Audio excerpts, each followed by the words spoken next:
Naveen has ended by talking about buy right, sit tight, which is basically nothing but our investment philosophy based on which we manage all our equity funds, our PMS portfolios, our mutual fund portfolios. And to talk more about it and to explain all of you in detail what we mean by buy right and sit tight, I would now like to invite Mr. Aashish Somaiyaa, who's our Managing Director and CEO for the AMC business, to throw some light on buy right, sit tight, which you can see on our shirts also. So, Ashish? Good evening, everyone. A warm welcome to all of you, and thank you very much for making it convenient to respond to our invitation and come here. Before I start my presentation, I would just like to request you, please remember where you heard that Nifty is going to become 27,000. वो भूल मत जाना. किसने बोला था, कहाँ पे बोला था? Please remember that. So thank you very much for coming here. Thank you very much, Naveen. I'm just going to take maybe 4 or 5 minutes. I'm standing in between what Naveen mentioned and panel discussion with Ramdevji. So I'll just take the next 5 or 6 minutes to explain to you what do we mean by buy right, sit tight. It sounds like a very nice marketing mantra. It sounds like a very good marketing slogan. But it's not really just a marketing mantra or a marketing slogan. It's actually a way of life as far as Motilal Oswal is concerned. So, you know, a lot of times you see this. It's there on all our literature. It's there on every presentation, anything that we send to you. It's all over that you read it. But what exactly does it mean? If you really see each of those, buy right as well as sit tight, I hope you can read it here. Behind that, there is a lot of numbers and there is a lot of arithmetic. There is hardcore logic behind it. It just happens to be a sweet sounding marketing mantra, but there is pure arithmetic behind it. There's a lot of numbers and research behind it. When we say buy right, we are basically looking to buy companies with 4 qualities or 4 traits. That's Q. Q is for quality, high quality companies.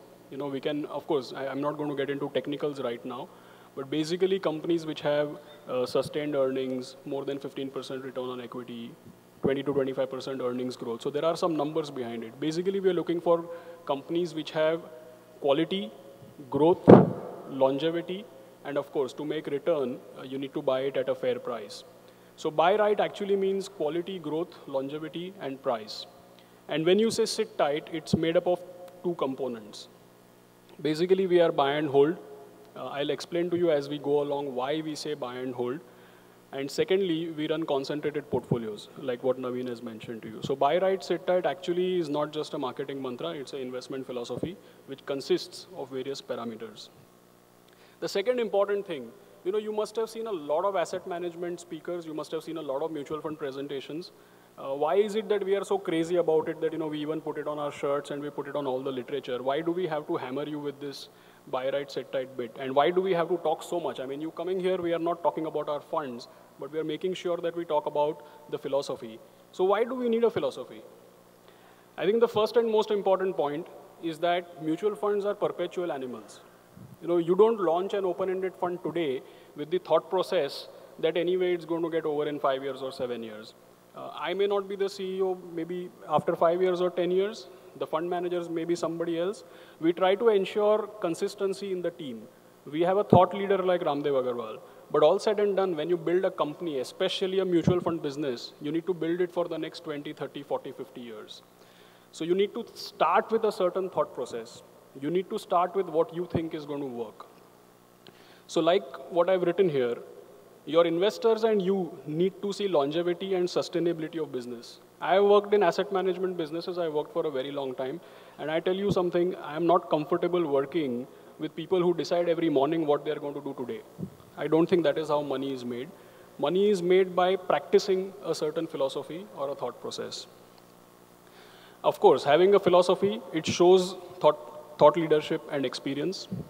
It shows performance is sustainable. You know, if we can't explain to you how the performance is coming, then how can you believe that it is going to be sustainable? I mean, I used to work with a boss, you know, I've been in sales for a long time. I once worked with a boss. Every time we performed well, he used to say, how did this happen? And we used to find that question very irritating. And the logic was that, you know, if you can't explain where it came from, there is no way you're going to be able to replicate it, right? So I don't think even, you should look for asset managers who can tell you where it came from, and only then you will actually believe that it can be sustained. The last point is important as well because it makes performance patterns predictable. I don't think, there are very many people who say that, we can outperform across market conditions. I think if you want to outperform across market conditions, you have to be Nostradamus. Because at the right time you need to have cash, at the right time you need to be fully invested, at the right time you need to be in high beta stocks, at the right time you need to be in high quality companies, at the right time you need to invest abroad.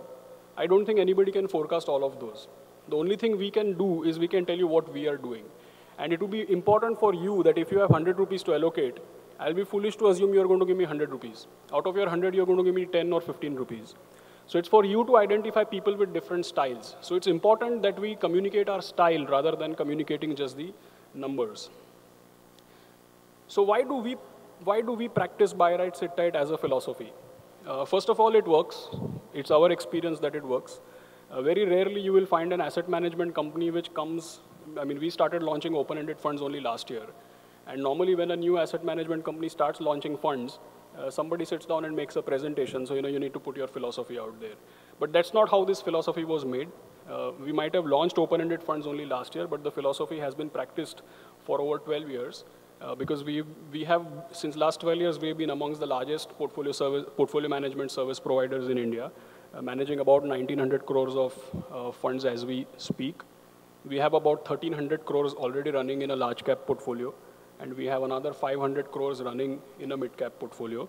Our mid cap portfolio was actually launched in the peak, December 2007, and through that period, we've generated 16% compounded when the mid-cap index has probably not changed too much. And our team is here, so through the evening you could interact with them and you could figure out more about this. But for starters, we have this philosophy because we know it works. The other important point, why do we have this kind of philosophy, is because if we stick to philosophy, it keeps us focused. You will rarely find an asset manager which says that, okay, as a business, we run only 2 PMS portfolios and 3 open-ended funds, that's it. We have 75 people in our team, but all put together, all these people, they just do 2 PMS portfolios, 3 open-ended funds. So there are not many things which actually distract us. So with one philosophy that is working, we don't need to try 20 different funds. And finally, any which way, when you have 20 funds, it's only 3 funds which are big in size. The rest are just a long tail, so it's not going to help. The other interesting thing, this is on a lighter note. What I've seen is that nowadays, whether it's Facebook or WhatsApp, जब message भेजने की बात आती है, when you share the folklore about the stock market, message भेजने की बात आती है तो everybody says, Maruti Suzuki IPO came, 2003. If you had bought it that time, अगर विप्रो का 10,000 का शेयर लिया होता तो आज 500 करोड़ हो जाता. All these kind of things people share. But what do they do in real life? I think these things work only on WhatsApp and Facebook. Nobody seems to be really practicing it. So when you know it works, I think it's best that you practice that. The other point you must keep in mind that, when you're investing, slightly technical, but investing is a game with probabilistic outcomes. What it means is that the best of portfolio managers, if they make 100 decisions, they will be 60 times right and 40 times wrong. I don't think you can run away from this. A really great guy might be having a ratio 70:30, and a below average guy might be 50-50 or whatever it is. But the best of portfolio managers, if they make 100 decisions, they will get 60 right and 40 wrong. Now, what do people do in real life?